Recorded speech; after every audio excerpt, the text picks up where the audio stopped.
When you get real and get honest and you face God and face your partner, something beautiful starts to happen. You start to introduce grace.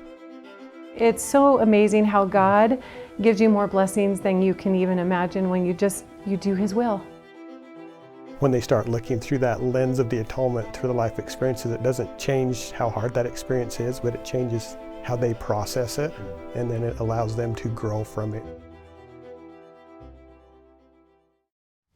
Hello and welcome to Latter-day Profiles. I'm Brian Howard here in St. George, Utah today, and joining me is Jordan Rushton. Welcome, Jordan. Good to have you here. Thanks, Brian. It's a pleasure. Thanks for having me. Jordan is the president of Dixie Technical College, the third president, is that correct? Third president, yes. That's exciting, and we're going to talk about that.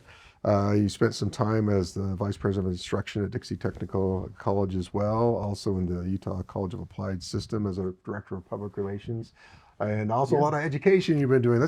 Let's talk about that a little bit. Tell me your background. You're from Lehigh originally. Sure. Tell me about a little bit about your background growing up and what were your aspirations at that point? Yeah, you bet. So yeah, I grew up in Lehigh. Had a great upbringing. Two parents that loved us and took care of us and taught us the importance of service and taking care of each other, and surrounded by cousins and family and lots of get-togethers, and anyway, great childhood, and went to Lehigh High School, then went on and went to Utah Valley University, served a 2-year mission in the Midwest in Iowa, and then picked up my education at Southern Utah University, did a master's degree in public administration with a higher ed emphasis, and now trying to juggle being the president of this institution and also working on a doctorate at Baylor. So anyway, plenty going on to keep me busy. What got you interested, and especially in leadership? I mean, I don't think anybody when you're in high school, first year or two in college, is thinking I'm going to be the president of a college or university. Well, what got you interested in leadership? I think you did some leadership even in high school, right? Student body president. Or I did. Yeah. Yeah, served as student body president in high school and enjoyed that. I mean, I've always been pretty social and enjoyed the opportunity to get to know new people and work with people. So that was enjoyable. And then that kind of transitioned into a leadership scholarship into college and helped fund college, which is always an important thing. And then it was always just sort of natural for me. Again, loved working with people, and I think it was in college that I really kind of decided I want to continue in this. I want to be in this atmosphere and in this environment, and so started my career in higher education and have just stuck with it. It's been a really good journey. You talked about getting your doctoral degree. Do you have to go back to Baylor at all? Or are you able to do it distantly? How's that working for you? Yeah, so it's a distance program, which is great because obviously I'm needed here at Dixie Tech, but can spend a lot of time in the evenings working on that kind of at my own pace. And I do have to go to Waco a couple times a year, but nothing too intense. Yeah. Visit Chip and JoJo when you're down there. Take your wife. I don't know them. I've never gone to visit them. Too busy for that, but kind of fun to see Waco and what a beautiful campus it is down there. Yeah. Let's talk about what you do as a president of the college. First of all, when you applied, you were working there. Yeah. Did a nationwide search, lots of candidates, got it down to 3 finalists. How did it feel when it got down to that point? I'm sure it was pretty nerve-wracking as you're waiting to see what happens. Yeah, I didn't sleep well for a few days there. No, it was great. I mean, I felt like I was surrounded by good people. It was a place that I'd already worked for 7 or 8 years, and knew that it was definitely something I wanted to continue to do and continue to carry the mission forward and continue on a lot of the great things that we were doing. But it was a nerve-wracking process. I was serving as the interim president at the time, and there were two other finalists that were both just incredible people, very, very highly qualified and impressive people. But ultimately, the Board of Higher Education decided to appoint me to that position, and that's been almost exactly a year ago. Wow. That I've been serving as president. And anyway, been a great experience. And again, still surrounded by just incredible people up there that really make it all work. Yeah. What did it mean to you to, know that they had that confidence in you? That's got to be satisfying, also maybe terrifying. I don't know. Yeah, a little bit of both. Um, I was certainly humbled by the confidence that both the local board of trustees here at Dixie Tech had in me, as well as the board of higher education. But the outcomes at the institution and the things that we had been accomplishing and that we were doing over the last number of years kind of spoke for themselves. We were, at least I felt like, really on the right track and making sure that we put students first and focused on achieving our mission. And people noticed that. They noticed that things were going well and really wanted to continue on that path. And I'm grateful that they made that choice. Yeah, I was reading several articles, numbers, enrollment, also achieving goals, employment, really doing well over the last several years. It has to make you feel good, satisfaction, not just for yourself, but the difference it's making in these people's lives, right? Absolutely. It is wild. Part of it is the growth that we're experiencing here in Washington County, but I think there's also a little bit of a shift in higher education where more people are looking at a technical college maybe than they would have previously. And we are just doing everything we can to keep up with the growth. It's a wild time for us. For about the last 5 to 7 years, we're looking at between 15 and 20% growth year over year at the institution. And that's so exciting because it means we're serving more students. We're creating more access for more people to come get this important training and get right into the workplace. But keeping up with that growth is an incredible challenge. And again, luckily we've got some incredible people that help us make it work every day. So it's been an adventure, and it certainly keeps us busy. Yeah. Tell me, what got you interested in working at technical college? A lot of background, a lot of leadership. What was the attraction? Yeah, great question. Like I said, I knew I wanted to be involved in higher education in some form, and actually got kind of introduced to the tech college system through some friends, and started as an intern at the system of technical colleges in the state of Utah. And I wasn't sure that that's where I wanted to stay. Just thought it was a good opportunity to get my foot in the door a little bit and do this internship. But I quickly realized the impact that these technical colleges across the state are having on students and the return on investment for students. And it was just remarkable for me to see the change that we could make in people's lives in such a short amount of time and in such an affordable way was remarkable to me. I don't know if you know this, but the state legislature in Utah funds the technical colleges at a very high rate, subsidizes it at about 90%, which is quite different from the degree granting institutions. That's done on purpose in order to keep the cost for the students very low.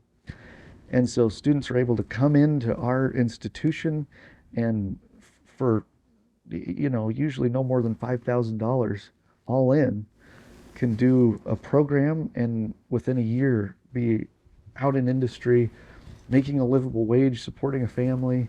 And that's an incredible thing to get to watch. Oh, yeah. How many? I'm sure you have some examples of people who've come into the system and been successful. Anything that pops into your mind of examples of success stories? Yeah, well, I mean, there's a ton of them. But just yesterday, I was at a college event and got to meet a student that I hadn't met before, and I just said, what program are you in? And he said he was in the diesel program, diesel mechanics. And I said, how long have you been in the program? And he said, 4 months. And that program's about a year long. And I said, so are you working right now while you're going to school? And he said, yeah, I'm already working in industry. And as soon as I complete the program, they'll move me to full time and I'll have benefits. And, but there's stories like that every single day of students who are coming in, and before they're even graduating, they're in industry working. And, what a great opportunity. Oh, yeah, wow, that's awesome. Yeah. I'm thinking right now, you talked about, there has been a real shift in higher education, how people view it. Yeah. I don't know, part of it was COVID. There's some other things that have gone into it. So we're seeing this balance. People are wondering about the value of a college degree. Yeah. They really want jobs, of course, they want to Right. make money. What do you see in that? What have you seen, in that shift? And obviously there's been a heavy growth in at least the Utah Technical College system. What do you attribute that? Where do you see that going? Yeah, it's a great question. And I do think that there's a shift. And, generally that shift has to start with industry. And industry has to really say, we're more interested in what you can do, in what skills you've obtained and you can actually do for us on day one. And more you're seeing industry asking those questions. And in a tech college setting, on day one, students are in a lab. They're doing the stuff. It's hands-on. They're learning by doing and quickly gaining those skills. And once they have those skills, they're employable and they're in demand. They're needed. Really, they can go anywhere in this country and know that they'll have a job. And that's a big deal for a student when they're, or a potential student, when they're trying to decide what type of education or what type of program do I want to go into. And I tell people all the time, regardless of whether you want to be a dentist or a doctor or a lawyer or a teacher or a mechanic or whatever your path looks like, if you start at a technical college, you're going to just be further ahead. You're going to gain valuable hands-on skills, generally related to the industry that you ultimately want to go in.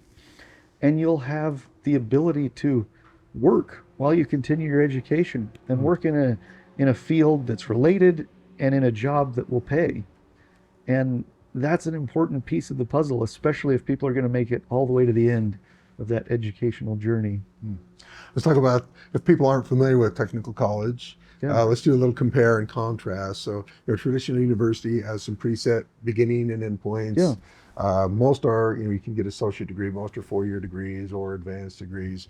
So let's compare that to like a technical college. Sure. And let's talk also about some of the programs that are offered specifically at Dixie Tech. Yeah, of course. So just a few kind of differences. Of course, the time that you're going to spend there is different. At a technical college, again, on day one, you're jumping right in to your field of study. Your time in a classroom or lecture setting is going to be less. We look at it at about 25% lecture, 75% lab, hands-on, engaged learning. And that model fits really well for a lot of students that maybe that traditional university setting doesn't appeal to them as much for whatever reason. So we're able to bring them in and quickly, get them the skills that they need to go be successful and to be self-reliant. And that's a big deal. As far as programs specific to Dixie Technical College, we have, my goodness, 26 accredited programs, everything from medical to manufacturing to the service industries to transportation. Some of our biggest programs are in construction or apprenticeship programs, plumbing, electrical, HVAC. You can imagine that's a big deal here in St. George. Yeah. Keeping it cool. But all of those students come and spend a short amount of time with us and are then in a position where they can step right in to a good paying job. Let's talk numbers just a little bit. Yeah. The growth. How many students are you currently serving? And I know you've got a pretty new facility, and We do. Man, keeping up with the growth has got to be a challenge. It is, yeah. So right now we're at about 1,900 full-time students throughout the year, and then probably another 500 students that come and go throughout the year on more of a short-term basis, to just kind of get a smaller skill set. Maybe they just need to upgrade their skills for employment that they already have. And we're in a new facility, fairly new facility. It was funded by the state legislature back in 2015 and completed in late 2017. So it still feels very new to us. We're very lucky to be in there. It's beautiful space, state-of-the-art labs and equipment for our students to learn on. And again, keeping up with the growth is certainly one of the biggest challenges that we face. We still have some opportunities to better utilize some of the space that we have and shift things. But we're getting to the point where we really can't open any new programs, just because that limiting factor of space. So working with the legislature right now on some upcoming projects, but we'll probably be a little while before we see any additional construction. So we're going to have to get pretty creative. Yeah. I was thinking about it, in your role as president. Everyone, we want to find out a little bit more what you do, but I imagine one of those things is fundraising, talking with legislatures, trying to get things going. Tell me about, a day or a week in the life of being the president of the university. I mean, one of the biggest things you probably do is solve problems and answer questions. Yeah, there seems to be no shortage of problems, but it's good. And I mean, the weeks are usually busy with various meetings and trying to engage with students and faculty members, and again, making sure that we are moving the institution in the direction it needs to go, and that we're staying on mission and moving the needle, dealing with that growth, and also doing everything we can to make sure that with that growth, we're not sacrificing quality, that student experience is always top of mind for all of our people. I often talk to our various teams about the student experience and what does that look like from the time they first get on their phone and Google Dixie Tech to the time that they're walking across the stage at graduation. We've got to make sure that experience is top notch from beginning to end. And you asked a little bit about retention. Yeah.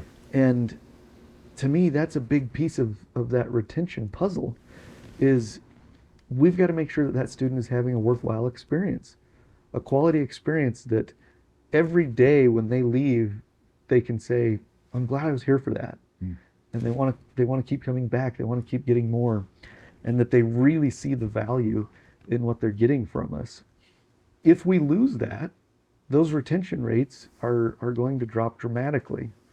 So probably not a day goes by that we aren't talking about how are we doing there? How are we doing at making sure that experience, that quality experience is there, and that our students are getting what they deserve out of this experience. Do you have any examples of, I imagine every day's a challenge, right? What are some of the challenges you run into? You walk in and your office manager, secretary, someone comes in, vice president says, present, whatever. Yeah. What are some examples of things that you run into on a day-to-day basis? Yeah.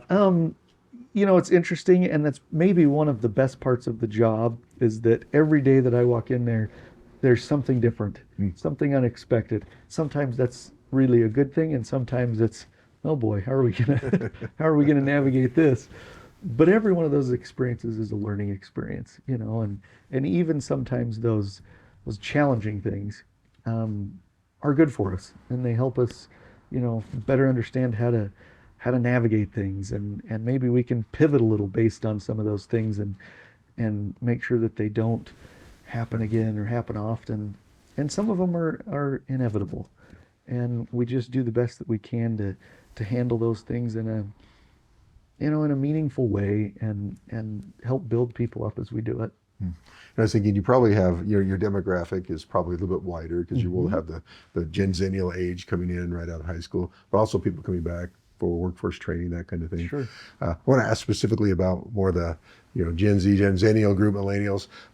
They get a lot of flack a lot of times. What have you seen? It seems like to me, once you get to know the group, they're actually pretty awesome. Yeah. Well, what's been your take? Yeah, I mean, maybe a little bit of a culture shift there, but don't underestimate those folks. I mean, this is a group that's coming up that is maybe more creative and thinking outside of the box in a way that we maybe did not.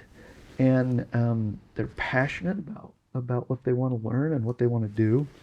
And that is a really cool thing. We maybe have to think a little bit differently about the way that we teach them.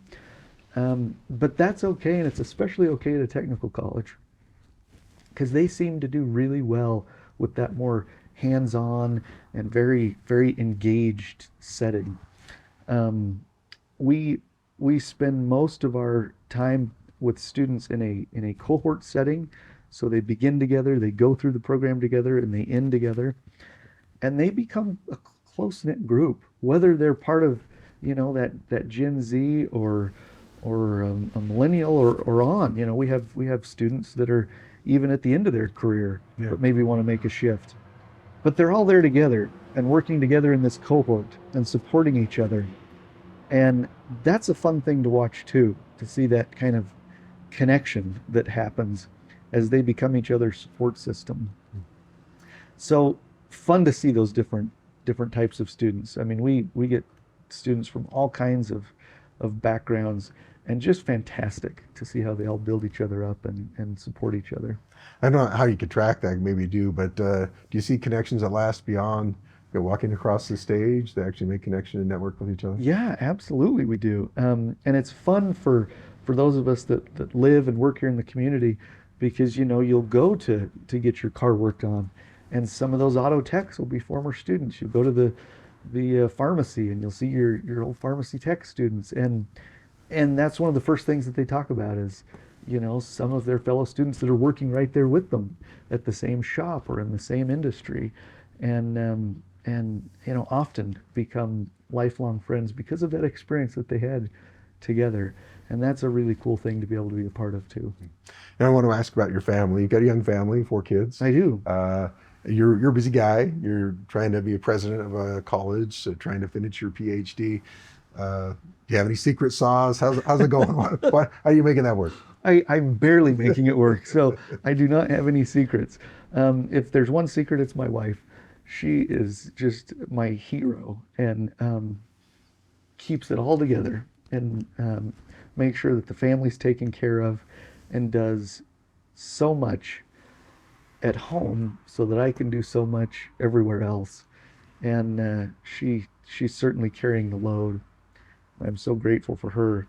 But we've got 4 little kids that are certainly the highlight of our lives, and they are wild and crazy and busy, but we wouldn't have it any other way. From a gospel perspective especially, things happen. You chose a job, you chose to go to school, and in retrospect you can look back and see, that actually was what was supposed to happen. Even at the time, sometimes it feels like not so much. Have you seen that? What's your take on that? Yeah, great question. I feel like I'm still young enough that I can kind of say I'm not sure what I want to be when I grow up, and so we'll see where the future takes us. But yeah, there's there is something to be said for that maybe that extra guidance that we're able to get, and maybe the promptings of the spirit that we're able to feel. And I feel like I have been directed, all along the way, and I'm so grateful for that. And I think that things happen for a reason, and we're doing what we need to be doing right now, my wife and I, and hopefully in all these various things that we're involved in, we're able to build people up and help support people and make a difference. That's what it's all about. Yeah, I was thinking about that because I think one of the biggest satisfactions, whether it's from a church perspective or just a life perspective, is being to help others. And no matter what your occupation is, it seems like that's one of the most satisfying things that you can have, is have that happen. Has that been your experience? Yeah, absolutely. I talked a little bit about growing up and having parents that taught us the importance of service, and I grew up with watching my parents take care of their parents as they had declining health, and my siblings and I just watched as every day it seemed like our parents were in the service of others, and what a great example that was to us, and certainly I think that guided a little bit my path and the things that were important to me and that I wanted to do. And I think it's one of the reasons that I'm in education, is every day I get this opportunity to watch as we get to have a really positive impact on the lives of so many different people. And I think that I would get pretty bored if I weren't in a setting where I was able to watch that happen and get to see that impact. So I'm very grateful for that. Jordan, I want to thank you. Jordan Rushton, the president of Dixie Technical College here in St. George, Utah. It's been a pleasure definitely tell people to go check it out. You can do a Google at Dixie Technical College and find out what it's all about. And also you can Google Jordan and find out as well. Got a president's message on the website. So it's been a pleasure to talk with you. Thank you so much. Thank you, Brian. Thanks for having me.